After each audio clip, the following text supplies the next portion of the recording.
this and so glamour. Oh! L'Indonésie aime Anggun. Une légende vivante. Pour les Indonésiens, Anggun est la star numéro 1 depuis 27 ans.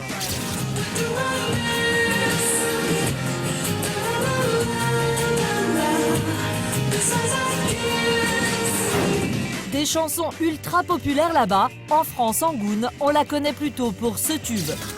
C'est le soleil ne brûle, je prierai qui tu voudras.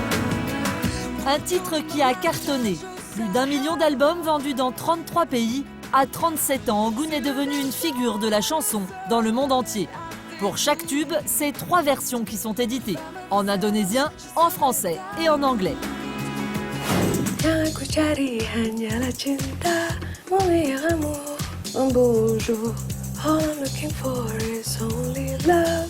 There is only love that I need. La chanteuse est même ambassadrice de bonne volonté pour l'ONU, aux côtés des plus grands. Alors comment Anggun a-t-elle vécu ce succès dès l'âge de 9 ans? Pourquoi est-elle devenue une déesse vivante en Indonésie? L'adoration qu'on lui voue lui est-elle montée à la tête? Bon, mais comment on peut me qualifier? Non, on m'appelle pas. Appelez-moi Anggun. Yogyakarta en Indonésie, une ville de 400 000 habitants. À l'aéroport, les fans ne se tiennent plus d'impatience. Leur idole revient au pays.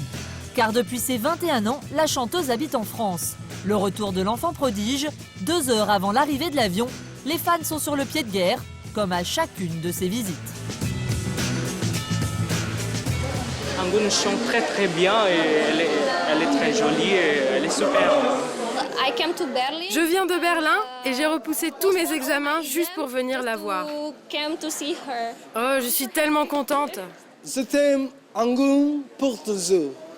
Pour toujours.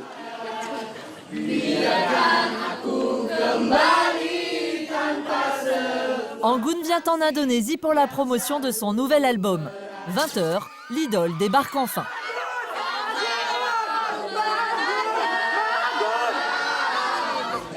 Et même si Anggun revient plusieurs fois par an en Indonésie, la dévotion de ses fans l'étonne toujours. C'est toujours très gentil et toujours.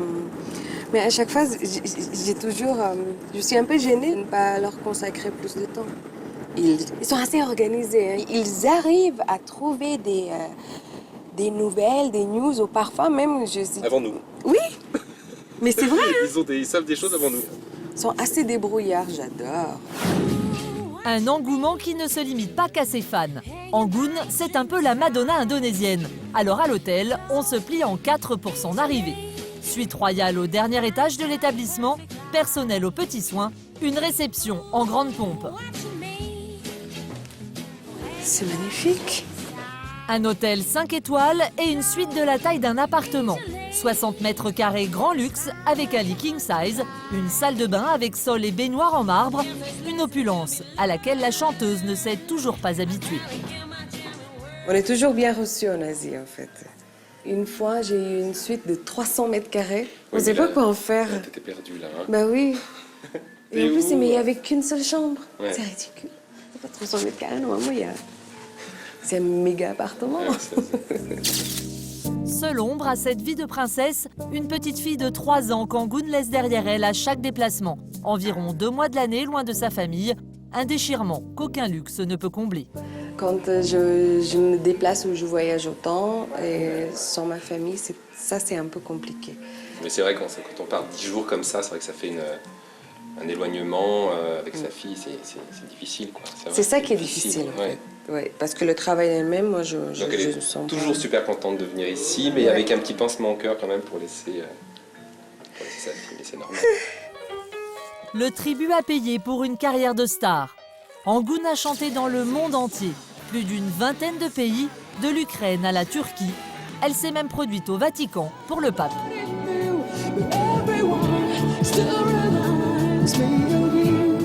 Et ce ne sont pas vraiment des vacances, à chaque fois, son temps est minuté. Donc j'ai des trucs à checker pour demain matin, notamment les plannings. C'est 7 heures maquillage, quoi, et on finit à 21 heures. Donc c'est une grosse journée demain. En 10 jours, Angoun va enchaîner une dizaine d'émissions télévisées, 20 interviews radio, 4 couvertures de magazines, un véritable marathon médiatique. Version haut de gamme, car devant la profusion de demandes, Angoun peut se permettre de faire la fine bouche. Cette fois, c'est un shooting photo pour un célèbre magazine, La Une, évidemment. Elle est très célèbre ici en Indonésie. Donc oui, on peut dire que c'est une icône. D'ailleurs, c'est pour ça qu'on la prend en photo. Et la couverture du mois dernier, c'était quand même Lady Gaga. Et on fait les couves de Harper's Bazaar, là, aujourd'hui. On fait les couves de Elle, de Marie-Claire, de toute la presse féminine asiatique. Un succès qui ne date pas d'aujourd'hui. L'Indonésie tombe sous le charme de la chanteuse alors qu'elle n'a que 9 ans. À 12 ans, Angoun totalise déjà 9 millions d'albums et des chansons plus connues là-bas que l'hymne national.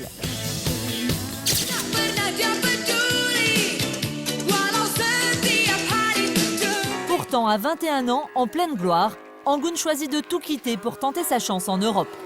Le hasard va faire le reste. Attention, suivez bien, le mari de la cousine de sa voisine de palier est agent dans une compagnie d'électricité et c'est lui qui va jouer les intermédiaires avec Florent Pagny. Cet agent EDF a dépanné Florent pour une de ses maisons. J'ai pas trop compris l'histoire. Et puis donc il a dit, si jamais tu as besoin de moi, bah voilà, appelle-moi. Et puis ce monsieur a gentiment utilisé cette carte pour me présenter à Florent.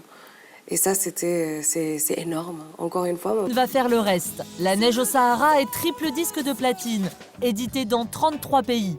Le pari d'Angoun est réussi. Désormais, quand elle revient dans son pays, c'est avec une stature de star internationale. Et les fans en sont encore plus admiratifs. Je faisais du shopping ici, elle était ici, c'est incroyable. Quelques minutes sur le marché de Yogyakarta et c'est l'émeute. À peine le temps pour Angoun de renouer avec les spécialités locales. On va goûter le roi du fruit qui s'appelle durian. Non, c'est un fruit en fait qui est interdit dans les aéroports,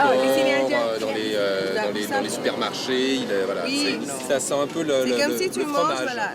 Comme une bouchée, c'est pour toi. Ah, voilà. C'est bon. Mâche bien et puis tu avales. Ensuite, après, je vais voir que ta bouche, c'est ça. Voilà, tu ouvres la bouche. Yes. Non, fais pas. Non, mais tu dois mettre là-haut. Mais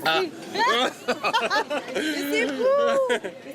Mais pas le temps de s'attarder, Angoun a son planning à tenir. Ce soir, elle est l'invitée de marque de la RCTI, la chaîne la plus populaire en Indonésie. 6 millions de téléspectateurs attendus, une exposition de choix pour Angoun. Pour l'occasion, 5 robes de grands couturiers lui ont été prêtées. Donc on dit celle-là pour le cocktail. Oui. Voilà, simple mais élégante. Celle-ci pour chanter. les chansons. Oui. Ok. Ça fait très Dalida tout ça, non? Oui, c'est très délicat. Et de l'or de mes cheveux. Pardon. En France, vous étiez comme ça avant, dans les années 70. Moi maintenant, oui. Maintenant c'est plus jean basket pour les C'est artistes. ça, j'ai pas envie sauf d'être... pour toi. Pas de basket ce soir, Angoun sort la tenue de gala pour une émission très spéciale. Pour l'occasion, la production a obtenu de tourner dans un site exceptionnel, le légendaire temple de Prambanan, classé au patrimoine mondial par l'UNESCO, une légende pour les Indonésiens presque comme Angoun.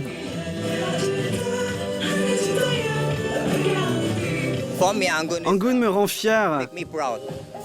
Vous savez, elle rend fier tous les Indonésiens. Elle est tellement glamour.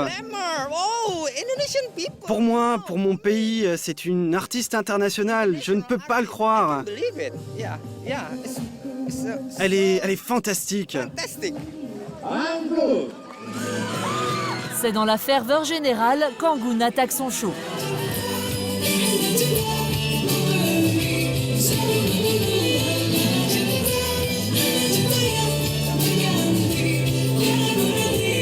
Après 2 heures d'émission, la magie a opéré une fois de plus. Les fans sont sous le charme, d'autant qu'Angoun les gratifie d'une petite visite personnelle.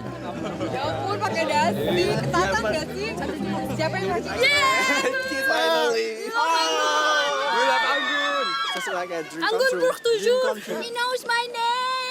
Elle connaît mon nom, c'était génial. C'était une super journée.